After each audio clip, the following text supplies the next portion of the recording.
number 20 Michigan men's basketball loses to Minnesota 84-81 in overtime. So what exactly happened? And I apologize if I'm looking down because I cannot memorize all this stuff. And now Michigan, with this loss, they lost their first conference game.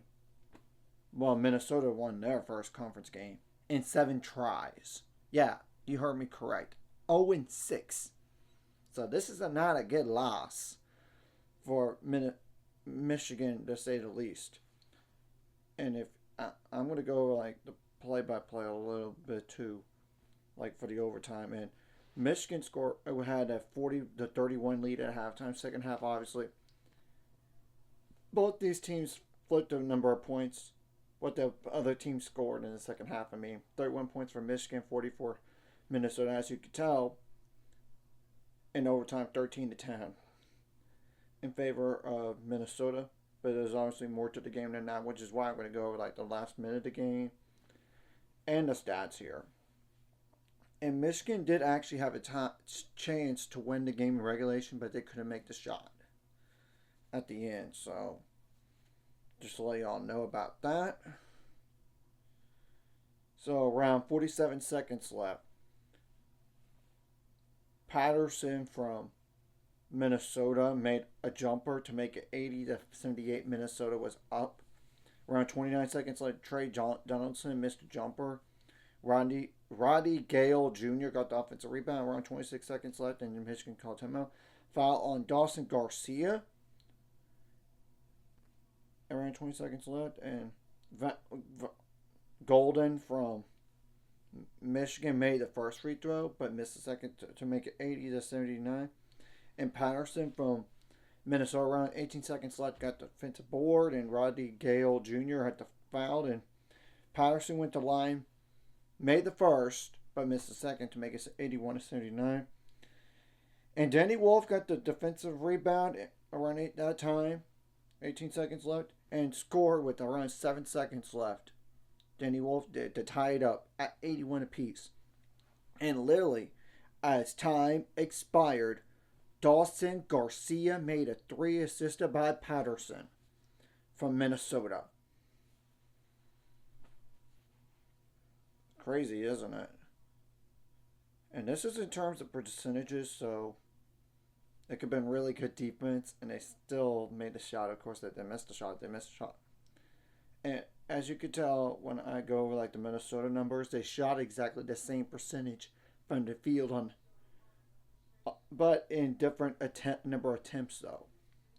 Michigan 45.2% from the field on 62 attempts. You made half your threes on 22 attempts, 70% on free throws on 20 attempts, 44 rebounds, 15 of those offensive, 21 assists, 2 steals, 2 blocks, 13 turnovers, 16 fouls, 18 points off the bench, 4 double-digit scores that combined for 15 plus 18, that's 33, plus 23, that's 56, plus 14, that's 70.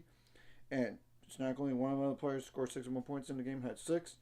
And Minnesota had how many bench points? 2 plus 2, that's 4, plus 4, that's 8. And 3 double-digit scores that combined for 27 plus 20, that's 47 already.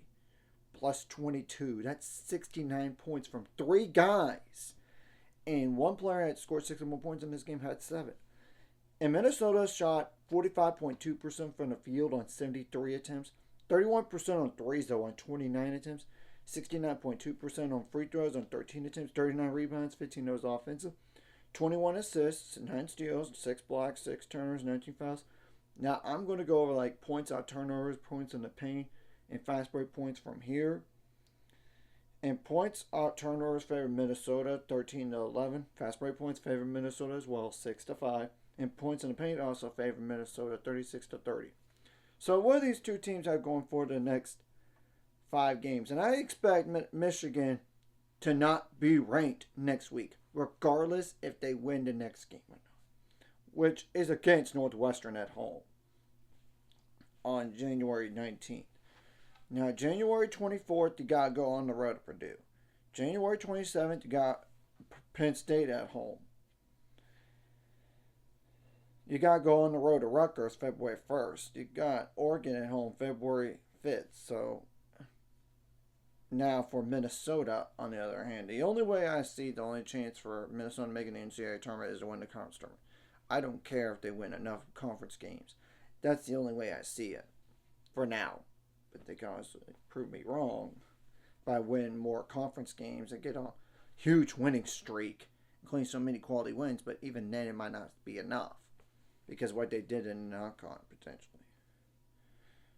But that's just besides the point. The next 5 games for them. You got Iowa on the road, January 21st. January 25th, you got Oregon at home. That's an opportunity. You got to go on the road to Michigan State. January 28th.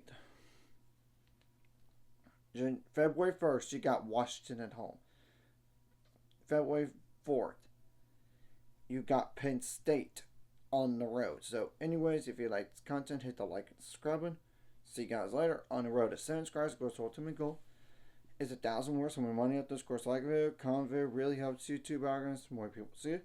Sharing the video does help as well, so more people could watch. And if you're watching and hit subscribe buttons, ring the notification bell as well.